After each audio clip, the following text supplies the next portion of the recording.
welcome to my channel, The Love Tita Heart, the channel for the non-stop followers of Alden and Maine, who will serve as voice for those who cannot express their feelings for Aldab. Kamusta po kayo mga ka-non-stop? Good day po sa inyong lahat. Bago po tayo tumungo sa kaganapan kay Alden and Maine, please subscribe and hit the notification bell para ma-notify po kayo sa mga bagong video na i-upload ko. Salamat po! Happy at mga ka-Aldab! Congratulations sa ating mga ka-Aldab Nation and True-Blooded Aldab Nation bilang top 1 trending in the Philippines #boycott ng mga boycotters. Congrats po sa inyong lahat. The most influential fandom in the history of Philippine showbiz industry. Katulad ng phenomenal couple si Maine bilang the most influencer of all ages. Si Alden naman the most influential leader and positive influencer of the year. Ika nga, Aldab lang ang sakalam tulad ng fandom na nanatiling malakas at matatag, naninindigan para sa katotohanan. Ika nga, iba na yung may alam sa katotohanang namamagitan kay na Alden and May. Kaya naman kahit anong gawin ng mga sarswelista para buwagin ng fandom ay walang silbi. Ika nga, kung ang hangad ay kasamaan, kailanman ay hindi magwawagi. Pero kung ang hangad ay kabutihan, sigurado panalo ang makakamtan.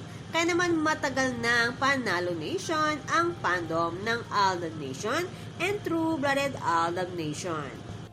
Kaya naman lumalabas ang katotohanan, hingin man o hindi, sa mga pagkakataong hindi inaasahan, tulad ng nangyari sa burol ni Miss Jacqueline.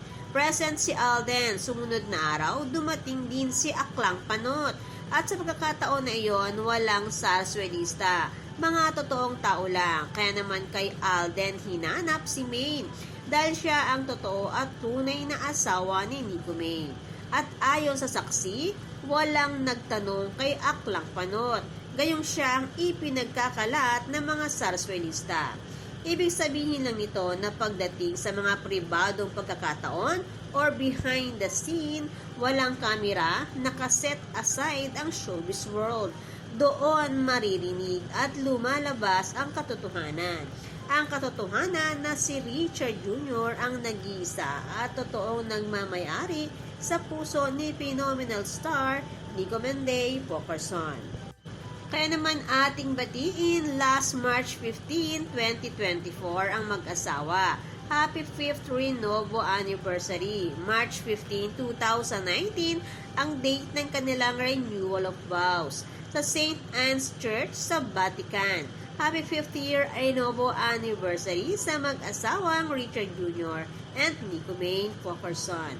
Grabe ang pagmamahal ng dalawa na ito sa isa't isa. Lahat ng pwedeng blessings at way para lalong tumibay ang kanilang relasyon ay ginawa ng mag-better half na ito. Bago pa dumating ang malalang part ng sarswela. Nagpa-bless ang mag-asawa kay Mother Mary Aurora ng Pink Sisters sa Germany. Nagpunta sa Holy Land, Israel, kung saan kasama at saksi ang mga Dover Cats na kasama nila roon na nagpabautismo ang mag-asawa sa Yardenit. Pagbabahagi nga ng ating ka-admin, si Father Mario na naka-assign sa Vatican, Italy, ang nagsabi na approve na ang renewal of vows ng mag-asawang Alden and Maine. Kaya naman March 15, 2019, naganap na nga ang kanilang renewal of vows. Kasabay ang matinding panalangin ng buong fandom sa araw-araw para maproteksyonan ang Pokerson Jr. family. Kaya naman kahit ano pang pagsira or pagwasak ang gawin ng mga sarswelista sa relasyong namamagitan kay na Alden and Maine, gayon din sa fandom ng Aldab Nation and True-Blooded Aldab Nation ay baliwala. Dahil nakashield sa mataimtim na panalangin ang mag-asawang Alden and Maine, gayon din ang buong fandom ng Aldab Nation and True-Blooded Aldab Nation. Samantala, naging abala si Alden sa taping ng kanyang teleserye na Pulang Araw. pati na sa 50th anniversary ng Mobile Fund. Ang tagal na nito, 50 years na, pero mula nang naging Board of Trustees si Alden dito, ay tsaka pa lang ito nakilala ng husto. Kung hands-on man si Alden sa kanyang mga negosyo, ay hands-on din siya sa mga bagay na pwede niyang maiambag bilang miyembro ng Mobile Fund para matulungan ang mga miyembro nito. Nag-share si Richard Jr. ng kanyang blessings, dagdag pa ang 100,000 na galing sa sponsor. Bali umabot ng 200,000 ang nai-share nito para sa 50th anniversary ng Mobile Fund at napasaya niya ang mga miyembro nito na halos binubuo ng mga maliliit na manggagawa ng pelikulang Pilipino sa industriya ng showbiz. Sabi nga ni Alden, ito na yung panahon para mag-give back sa mundo na kanyang ginagalawan na nagpabago ng kanyang buhay. Kung wala lang sarswela, for sure, sa lahat ng kanyang speech or mga naisabihin at pasasalamat, panigurado na lagi niyang isasama o babanggitin ang pangalan ng kanyang asawa ni Comenday Pokerson, ang kanyang lucky charm and angel ng kanyang buhay, na mula nang magkakilala at magkasama sa KS ay naging daan para mapansin ng husto ang isang Alden Richards na muntik nang mag-quit noong 5 years na siya sa showbiz, na nakapagtataka na kahit anong husay ni Alden ay hindi ito napapansin. Hindi naman maipagkakaila na mahusay naman talagang aktor si Alden Richards. Bukod sa sobrang gwapo, ay nagtataglay pa ng magandang pag-uugali. Sabi nga ni May, destined to meet sila ni Richard Jr. And this is the reason kung bakit pinigilan siya ni God na huwag mag-quit dahil magtatagpo sila ni Nico May, na magiging dahilan para mapansin ang lahat-lahat na meron si Richard Jr. At ang pinakadahilan ay pinagtagpo sila ni Bathala para maging isa ang kanilang mga puso, para sila sa isa't isa, para maging mag-asawa. Samantala, busy rin si Alden sa pag-workout. Sabi nga ng mga naging kasama nito, iba ang disiplina ni Tisoy pagdating sa pag-gym. At syempre, gusto ni Mengay ang bicep ni Tisoy.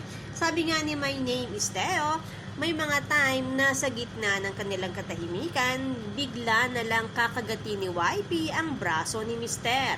Gigil siya, lalo na pag sinana lang dalawa sa room, gantihan na agad. Para yan silang mga bata na naghuhulihan sa loob. Pag nahuli, kilitian ka agad, susuko naman ng isa, sabay karga punta sa bed nila. Ang sweet ng mag-asawa. On cam, off cam, sweet naman talaga sila. Samantala, umugong ang balita na ang Eat Showtime ang papalit sa nagsarang tahanang pinakamasaya.